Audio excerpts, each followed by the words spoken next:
कि कुछ लोग अब इंडिया को इंडिया नहीं कहना चाह रहे, भारत कहना चाह रहे हैं। भारत तो भारत ही है। इंडिया तो अंग्रेजों का दिया नाम था, ब्रिटिश इंडिया। वास्तव में तो भारत की पहचान भारत से ही है।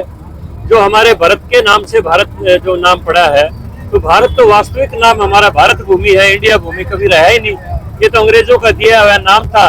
और ब्रह्मवश, जैसे ब्रह्मवश सर्वभूतानि निरंतरूढ़ानि माया, ब्रह्मवश इधर उधर भटक रहे थे, तो भ्रमित होके अगर आदमी कोई किसी विदेशी कंपनी का लिया हुआ नाम अगर अपने देश का मानता है, तो ये उसका अपना भोलापन मैं कहूँगा। मैं ज्यादा कोई ऐसी बात नहीं, कटु बात नहीं कहता, लेकिन ये मैं कहूँगा कि वास्तविक हमारा देश है, उसका नाम भारत है। भूपेंद्र हुड्डा के अब नारे लगने शुरू हो गए हैं, दोनों बेटे को गए, बेटा बाप बेटे की नहीं चलेगी, क्या कहना चाहिए?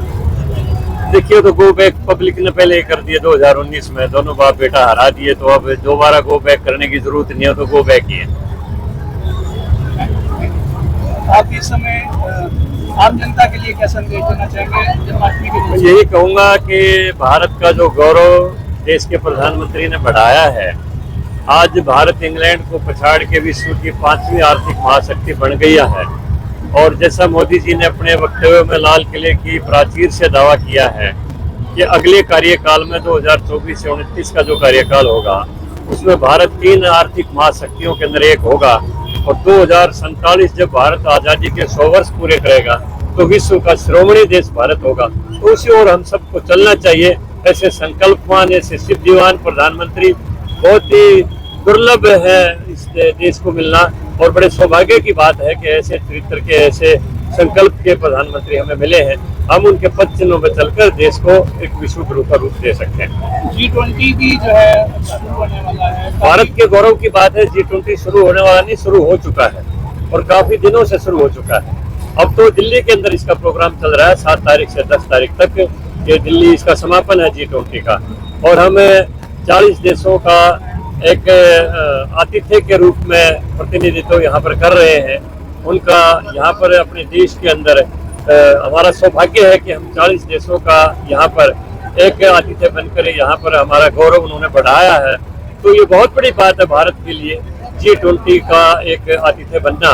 तो हमारे अतिथि अब दिल्ली के अंदर या भारत के विभिन्न जगहों के ऊपर भारत के गौरव को बढ़ाने के लिए आए हैं। भारत की बढ़ती हुई अर्थव्यवस्था को, भारत के बढ़ते हुए सांस्कृतिक महत्व को वो देख रहे हैं। जिस तरह से विश्व में भारत एक के बाद एक नई उपलब्धियां प्राप्त कर रहा है।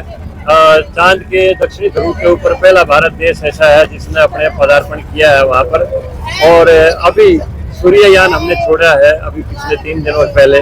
वो सूर्य की बहुत नजदीक जाके उसकी सारी वैज्ञानिक उसकी परीक्षण पृथ्वी के ऊपर भेजेगा। तो भारत का विज्ञान जो है अब अपनी पहचान पूरी दुनिया को दिखा रहा है, जो कभी से हमारे वेदों में था। और हमारे इसरो के मुख्य वैज्ञानिक ने ये बात कही है कि हमने चंद्रयान की जो भी टेक्नोलॉजी ली है वो वेदों से ली है। ये कितनी बड़ी बात है कि जो लोग कहते थे भारत को तो सपेरों का देश है, सिकलीगरों का देश है, घुमंतुओं का देश है, अब उन्होंने माना कि भारत ही टेक्नोलॉजी का प्रथम आविष्कारक है। देश में चुनाव को लेकर भी जो है बुलाया जा रहा है। ये देश के हित में है, 1 नेशन 1 इलेक्शन ये देश के हित में है। और 1967 तक की प्रथा चलती रही थी। निचली ऊपरली वोट बोलते थे लोग भोलेपन में कि निचली इसकी दे दो, ऊपरली इसकी दे दो। तो आज वो विधानसभा और लोकसभा और यहाँ तक कि प्रधानमंत्री ने कहा कि नगर पालिका, नगर परिषदों के भी चुनाव एक ही समय में हो जाने चाहिए। इसमें देश का बहुत सा पैसा बचेगा और जो पैसा है वो देश के आर्थिक विकास के लिए, देश की शिक्षा के लिए, स्वास्थ्य के लिए, इंफ्रास्ट्रक्चर के लिए काम आएगा। जो धन इलेक्शनों में बर्बाद होता है वो देश के विकास के लिए काम आए, ये देश के लिए सबसे बड़ी अच्छी बात है। 1 नेशन 1 इलेक्शन होना चाहिए। लेकिन विपक्ष इसको जुमला बता रहा है। देखिए, विपक्ष से कुछ बताए ये उनकी मर्जी है, लोकतंत्र है। लोकतंत्र में कोई आदमी अपनी भावनाएं व्यक्त कर सकता है, मैं उसके ऊपर क्या कहूँ। वो जुमला बताए और कुछ बताए, ये उनकी अपनी भावनाएं।